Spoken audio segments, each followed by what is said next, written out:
आइए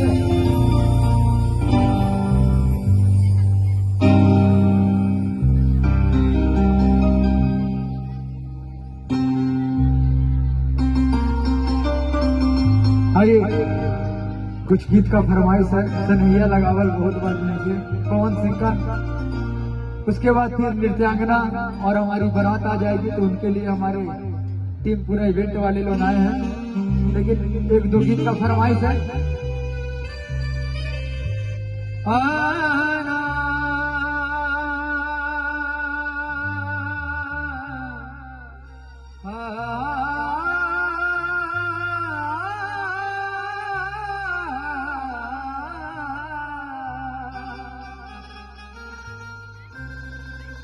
कि बिना तरैन के चांद ना होला, और बिना सूरज के घाम ना होला। और प्रेम भला ही पुरान हो जाले बाकी, और प्रेम कबहू पुरान ना होला। हाँ एगो पवन सिंह के भाव रहे का कहे के बा, पहले का कहे के बा, लेकिन ओकरा से पहले कि तू माना न माना ये रानी, कि तू माना न माना ये रानी, कि तोहा के आपन बना ले माने, कि हम तोहरा प्रीतिया में, कि दिल की दुनिया लुटा ले बाने, कि हम तोहरा प्रीतिया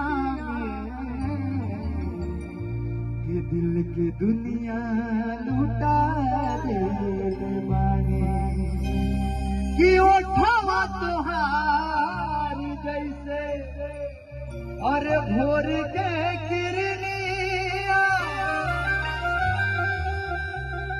कि ओठवा तोहार जैसे और भोर के किरनिया, और अखिया में प्यार के बसाई दुनिया, और बिंदिया बुझाला लीलरा जैसे चांद सजौले बड़े।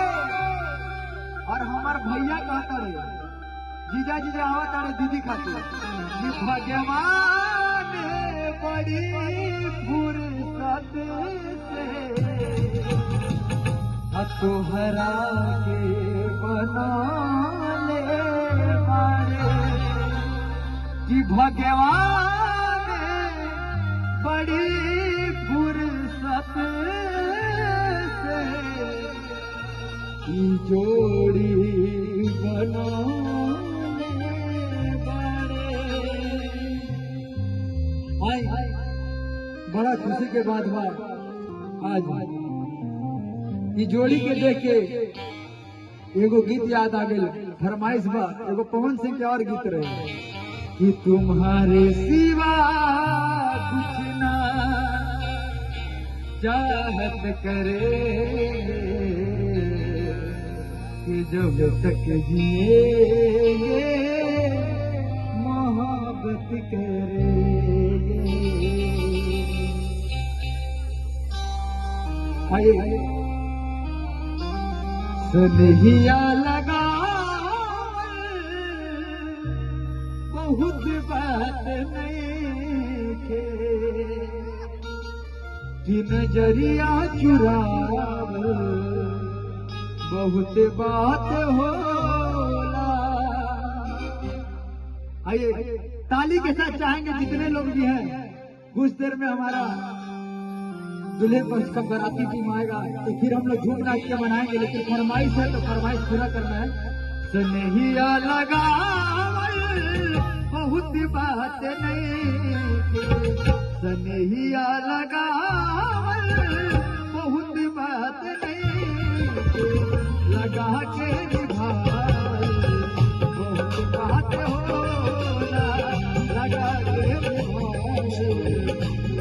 बात होला केहू के रोआवल बहुत बात नहीं केहू के रोआवल बहुत बात नहीं रोआ के हंसावल बहुत बात होला रोआ के हंसावल बहुत बात होला